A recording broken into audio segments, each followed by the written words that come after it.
Ada agenda tersembunyi dan jebakan maut pada konser Lady Gaga di Copacabana, Brasil, yang dihadiri jumlah penonton 2,5 juta orang. Sebuah angka yang mencengangkan, bahkan melampaui banyak pertemuan keagamaan terbesar dalam sejarah.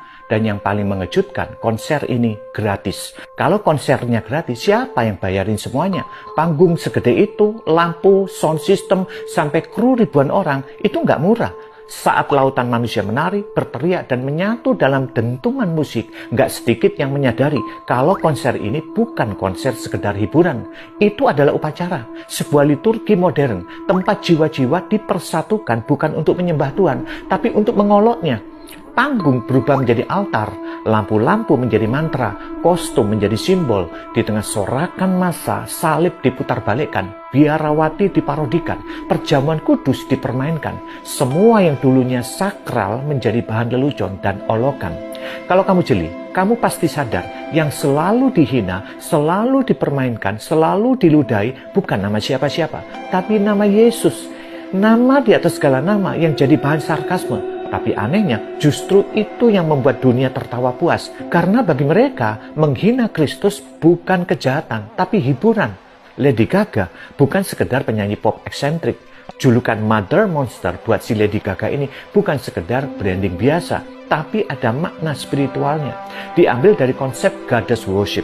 Sebutan itu merujuk pada figur Dewi kuno dalam praktek okultisme, yaitu sosok yang disebut-sebut sebagai sumber inspirasi, kekuatan, dan pengaruh atas jiwa generasi muda. Dalam dunia gelap spiritualitas, Gaga bukan hanya idola, dia adalah ibu yang melahirkan generasi baru yang haus kebebasan, pemberontakan, dan pencampuran nilai suci dengan simbol-simbol profan. Panggungnya lebih mirip altar daripada arena hiburan. Mata satu di dahi, tanduk iblis, darah ritual, dan lambang-lambang tersembunyi seperti Kabbalah dan Freemasonry muncul terlalu sering untuk kita kira ini hanya sebuah seni. Itu bukan cuma sekedar seni, tapi ada ritual di dalamnya. Ada gestur tubuh, koreografi, dan simbol yang berulang menunjukkan pola yang jelas. Ini bukan kebetulan visual. Banyak pengamat Kristen dan mantan pelaku okultisme menyebut Gaga sebagai semacam pendeta besar dunia musik, perantara antara dunia roh dan dunia nyata. Musik dan penampilannya bukan sekedar hiburan, melainkan liturgi kontemporer yang bisa membuka pintu ke alam okultisme yang gak kasat mata. Dan publik terbawa, tersihir. Mereka menyanyi bersama, gak sadar kalau mereka sedang menyerahkan bagian paling dalam dari diri mereka, yaitu jiwa mereka. Yang lebih mengejutkan lagi, sebagian besar yang hadir adalah anak-anak muda, remaja, Gen Z, generasi yang gak sempat menghafal satu pasal pun dari Injil, tapi hafal luar kepala koreografi iblis.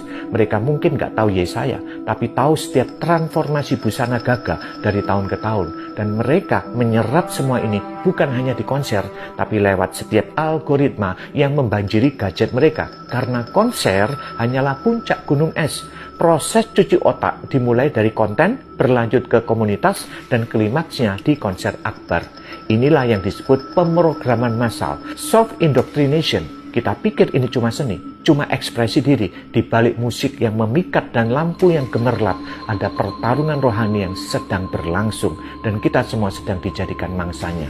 Dan yang paling tragis, banyak orang Kristen menontonnya tanpa rasa bersalah, bahkan membelanya. Mungkin karena gereja sudah gak berkhotbah lagi tentang kekudusan, terlalu takut dianggap kolot, terlalu sibuk membangun popularitas daripada mempersiapkan umat yang murni bagi Kristus.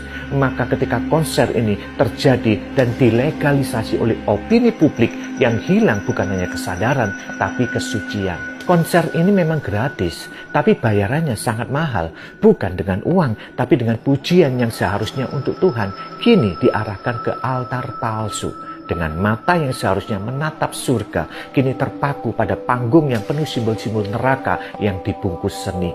Dan sebelum kamu berkata, itu cuma hiburan, coba lihat sekali lagi, iblis nggak pernah bercanda saat menyamar. Kamu masih menyebutnya konser? Atau sekarang kamu sadar, ini sebenarnya penyembahan kepada setan. Waspadalah.